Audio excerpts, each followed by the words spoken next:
We shall now hear the inaugural speech of Police Chief Superintendent Juanito Bungay Vano Jr., Regional Director, Police Regional Office 9, after which he will introduce our guest of honor and speaker.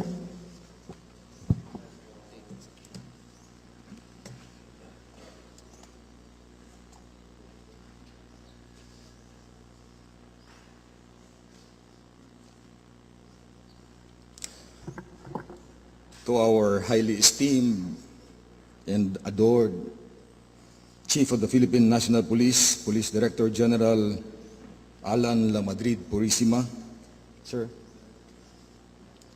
To the equally highly esteemed predecessor, Police Chief Superintendent Attorney Napoleon Romero Estillas, sir.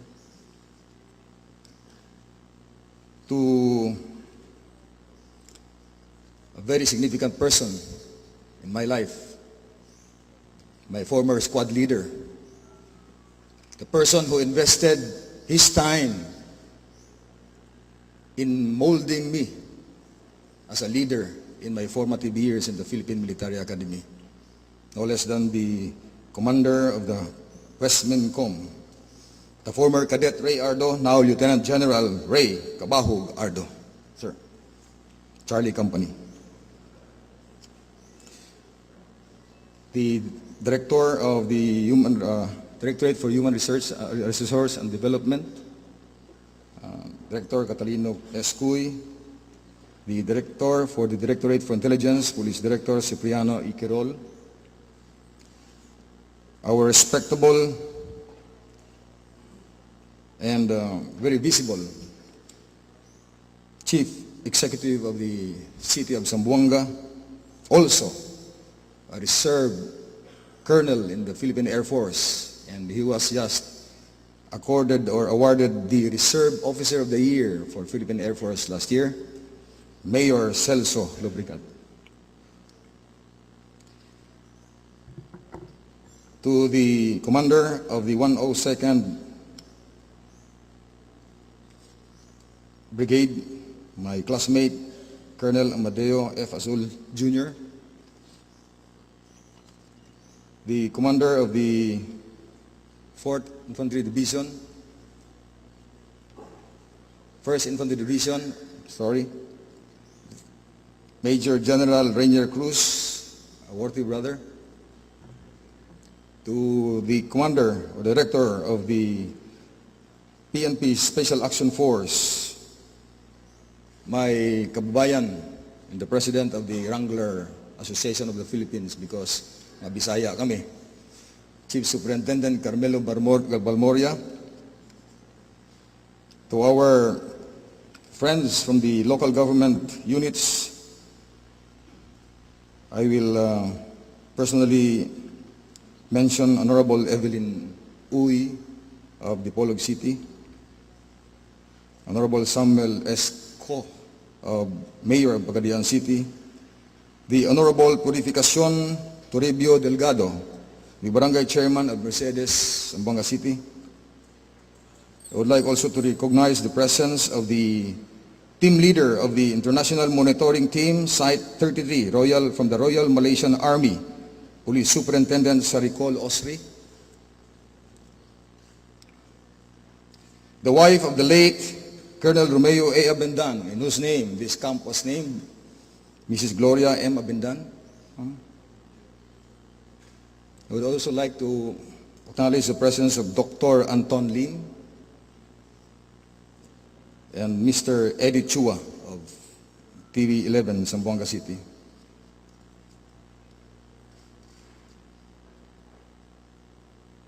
The Undersecretary Rico Puno, soon to be designated as Undersecretary of the Department of Agriculture, is here with us also.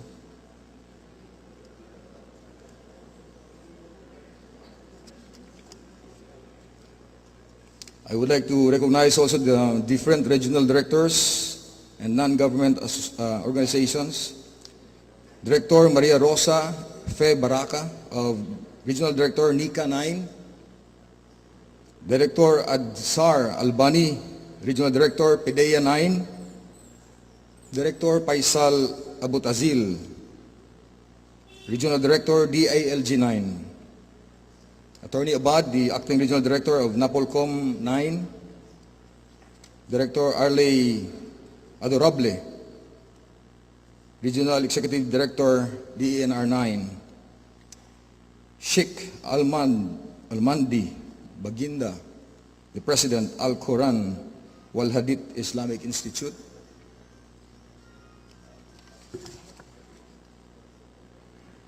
the other guests, my brothers in my fraternity, the Free and Accepted Masons of the Philippines, here in Zamboanga, led by Mr. Nixon Go, Stephen Cao, Mark Cabanes, Jesus Yu, Brother Abu Bakar, Brother Leontan, very worshipful Sani Uto from Tawi-Tawi, and Mr. Jake Tan. My special guest this morning is a relative, maybe. He hails from the province of Bohol, the Reverend Father Amado Vano. This is my first time that I'm going to meet him.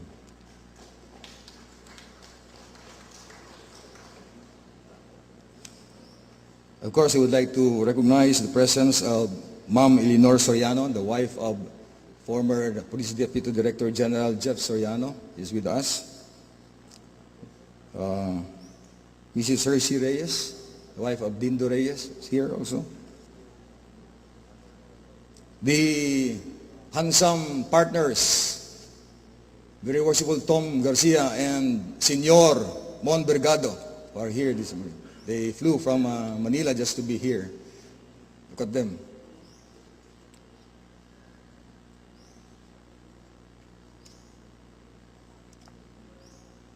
My classmates, of course, I have to acknowledge my classmate, the Deputy Regional Director for Administration, Police Chief Superintendent Mario Yanga, sir, and my other two classmates there, three classmates, Blue, Denden, and Asher. Thank you for seeing to it that I'm installed today.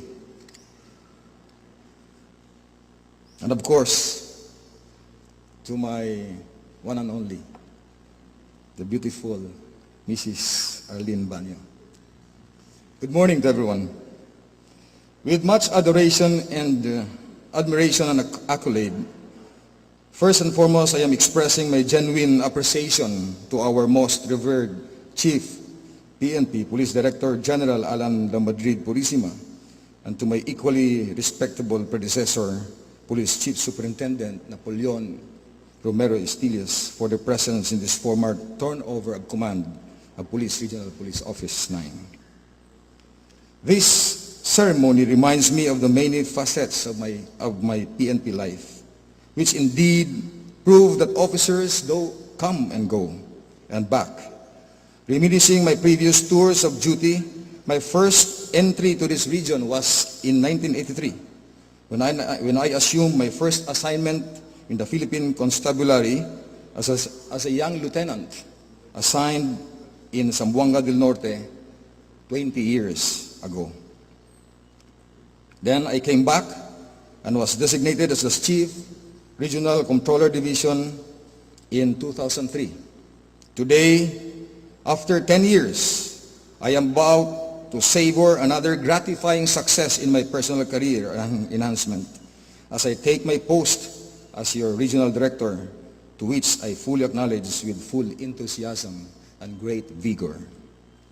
Along this line, I would like to express my eternal gratitude to His Excellency, President Benigno S. Aquino III, for giving me this opportunity to lead this Regional Police Office to our Chief, Philippine National Police, Police Director General Alan Lamadrid Purisima, my sincere thanks for his trust and confidence in me, and for making me a key player in your vigorous crusade of serbisyong makatotohanan. In the Philippine National Police, he has been my inspiration and mentor in giving no less than the best service to the public.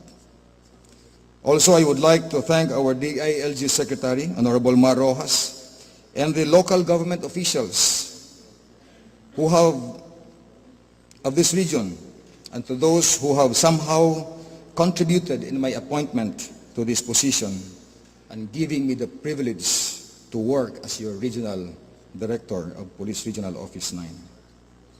I am deeply honored and humbled to be given this rare chance to serve my fellow Filipinos by leading one of the regions inhabited by proud Filipinos, the Zamboanga Peninsula.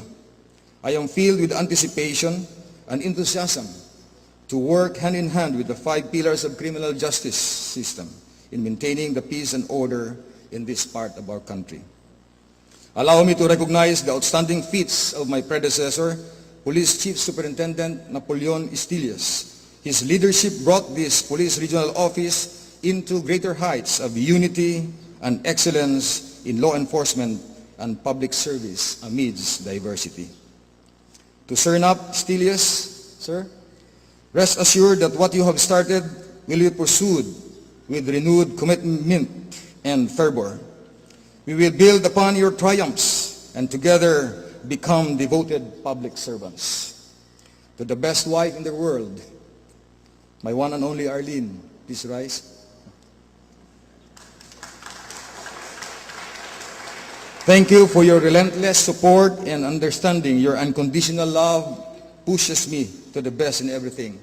To my wonderful children, Johanna Lynn, Stephen John, Phoebe Faith, and Juan Miguel, you are my inspiration and my source of strength. And most especially to the great architect of the universe, the Almighty God, whose grace and divine providence led me to this noble undertaking and stewardship. Individual performance is integral for an organization's effectiveness. It is in its foundation, the core of its success, and as what our Chief PNP, Police Director General Alan Lamadrid Pulisimad said, una nating gagawin para maging epektibo ang buong organisasyon ng PNP ay ang pagtukoy ng trabaho ng bawat pulis. If individual police officers master their fundamental duties and understand how important it is for them to give their best efforts, no challenge is insurmountable for our organization. The collective efforts, dedication, and willingness to act unselflessly will surely pave the way for the attainment of our goals. And as we recognize each person's individual role, we will also be able to profile our personnel who lack trainings. We will focus on developing them and ensuring that they are better educated and skilled to effectively carry out their respective duties. We will invest in our human resource, hone their skills, and encourage them to further enhance their greatness within. As John Buchan said, and I quote, "The task of leadership is not to put greatness into people, but to elicit it, for the greatness is already there." Correspondingly, we will put emphasis on honest assessment and crime reporting. Timely and accurate crime statistics are essential to understand and fight crimes. If we can identify the areas where crime deterrence is weak, we will have a rational and more effective allocation of resources. We can maximize our resources and utilize it where it is needed most. To the men and women of this Police Regional Office, I offer you my undivided commitment and dedication to serve. I shall be your mentor, comrade, and friend. I shall lead you and I shall walk with you. With your cooperation, we will pursue the mission mandated upon us. We shall outdo ourselves, transcend our accomplishments, and settle for nothing but excellence. To our community partners, the police cannot assume that we are successful unless the community, the local chief executives, the mayors, governors, and congressmen are working in unison with us.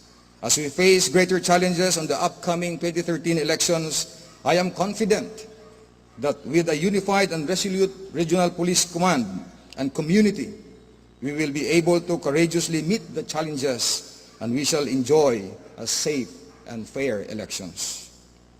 Sama-sama nating tuparin ang mitiin ng ating mahal na Pangulo na tahakin ang tuwid na daan. Hindi ko hinihingi na kayo magsakripisyo. Ang nais ko ay maibigay natin sa publiko ang serbisyong nararapat para sa kanila, ang serbisyong matapat, mabilis, at serbisyong makatotohanan. We should continue to perform our mandate, bearing in mind our core ideals of service, honor, and justice. Again, it is my great privilege to be here working with you as your regional director.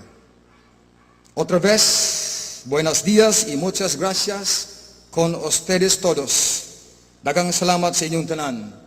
Maraming salamat at mabuhay po tayong lahat. This brings me now to my next duty, to introduce our guest of honor and speaker. He is best described as a dynamic, charismatic, and service-oriented leader, which he mastered all throughout the years of dedicated service in the different units and stations of the Philippine National Police. He is a man of action and a few words, for he believes that words can only make you understand the task, but actions provide you the desired result. His vast experience in police work has honed his skills as an officer extraordinary. He was born on November 21, 1959 in San Ildefonso, Ilocos Sur. He is married to the former Maria Ramona Lydia Isidoro and blessed with 2 boys and 2 sons, namely Yumer Bon Andre, Rainier Van Albert, Alan, and Jason RV. He is a proud member of the Philippine Military Academy, the Malupig class of 1981. And true to their motto, he never wavered in any challenge that crosses his path. Truly a man of dignity and principle. Since his graduation from the Philippine Military Academy in 1981, the succeeding years paved the way to a successful and fruitful career. In his first assignment as a junior officer in the defunct Philippine Constabulary, where he has proven to become a true leader of his men, showing his exemplary character and displaying his virtues of courage, integrity, and loyalty. He was assigned in various constabulary commands in the provinces of Region 3, particularly Nueva Ecija. He then commanded the Eco Company of the Presidential Guards Battalion of the Presidential Security Group, Malacanang Palace, in 1986, and was personally tasked to secure the then presidential son, who is now our Commander-in-Chief, His Excellency President Benigno S. Aquino III. When the Philippine National Police was created in 1991, his expertise in law enforcement was utilized to the fullest. He served as Chief of the PACER in Camp Crame, as Provincial Director of Pangasinan Police Provincial Office, as Chief of the Directorial Staff of the PNP Civil Security Group, before he held the position as Executive Officer of the Directorate for Investigation and Detective Management, where he earned his first star. He later ascended to the next higher position as Deputy Director of the same office.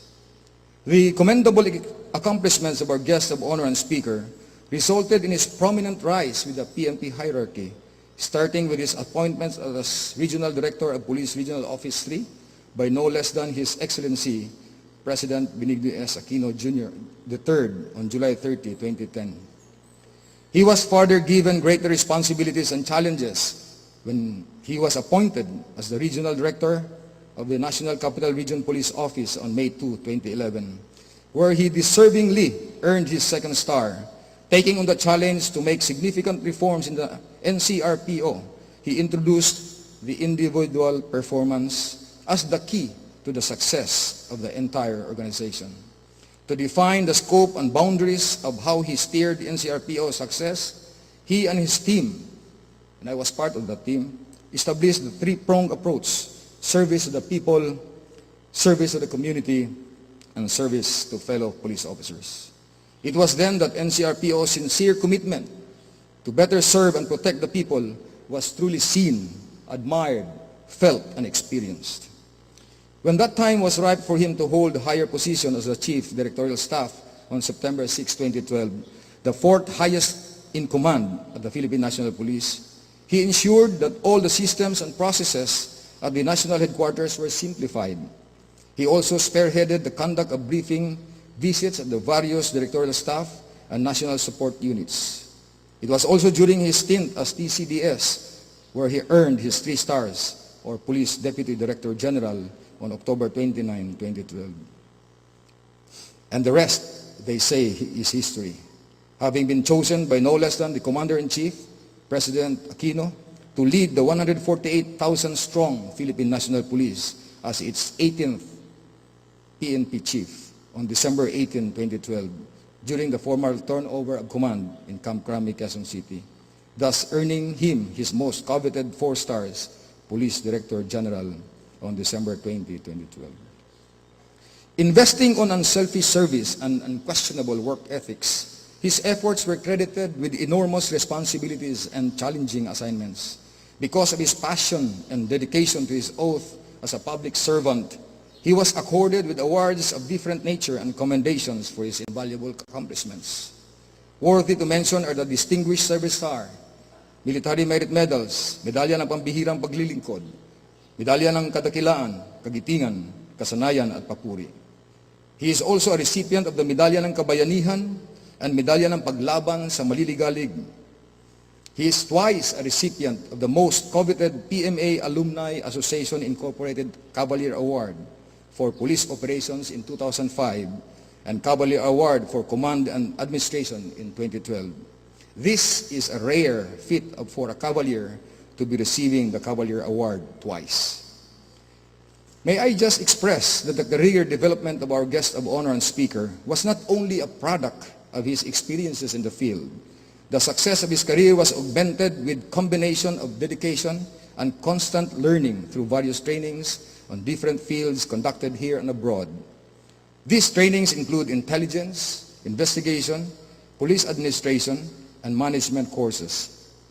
Likewise, he further believed that education is a never-ending process. Outside those military and police courses, he pursued his master's degree in public administration at the Manuel Luis Quezon University in 1995 and earned units in Doctor of Philosophy, Major in Peace and Security Administration at Bicol University. Aside from pursuing an illustrious career in police service, our guest of honor and speaker, being a brother master mason, exemplifies the 4 cardinal virtues of temperance, prudence, fortitude, and justice. In his dealings with his fellow men, he was initiated, passed, and raised at General Mariano Llanera Memorial Lodge No. 168 in Gapan City, Nueva Ecija, in 1983. For the past 30 years of his Masonic existence, he never shirked his obligations to his brethren under the fraternity. He exemplifies his Masonic character by always embracing and practicing our Masonic tenets of brotherly love, relief, and truth. He is a charter and dual member of San Leonardo Lodge No. 386 in San Leonardo, Nueva Ecija, charter member of Isaac Puno Senior Memorial Lodge, as well as honorary member of Saragossa Lodge, Palayan City Lodge, Lamson Lodge, and Kagitingan Lodge. In 2004, he served as junior warden of his mother lodge. In 2006, and 2005 as worshipful master, and in 2006, the Grand Lodge Inspector. In 2007, District Grand Lecturer of Masonic District R3D, and in 2010, as District Deputy Grand Master of the same district. His labors are not only evident in the confines of the Masonic fraternity, but also in various appendant bodies of Freemasonry. He is a 32nd degree of the ancient Scottish Rite Freemasonry. He is an active member of the ancient Arabic Order of the Nobles of the Mystic Shrine, a benevolent organization whose primary concern is the welfare of burned and crippled children. He is the immediate past president of Saigon Shrine Club and the assistant Rabban of Mabuhay Shriners International.